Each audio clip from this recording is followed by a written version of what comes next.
ஆலயா cotton trending வேட்டிகள் ஷர்ட்டுகள். Chennai புழலை அடுத்த காவாங்கரை பகுதியில் பெண் ஒருவரை வலுக்கட்டாயமாக ஆட்டோவுக்குள் ஏற்றி பாலியல் தொல்லை கொடுத்ததாக ஆட்டோ ஓட்டுநர் ராஜேஸ்வரன் என்பவர் கைது செய்யப்பட்டுள்ளார். பாதிக்கப்பட்ட பெண் அளித்த புகாரின் அடிப்படையில் போலீசார் நடவடிக்கை மேற்கொண்டனர்.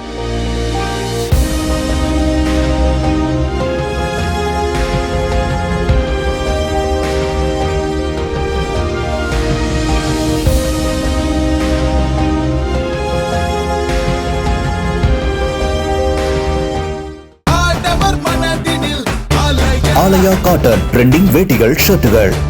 பிளே ஸ்டோர் மற்றும் ஆப் ஸ்டோரில் இருந்து பாலிமர் செயலியை QR கோடு மூலம் பதிவிறக்கம் செய்யுங்கள். செய்திகளை உடனுக்குடன் பெறுங்கள்.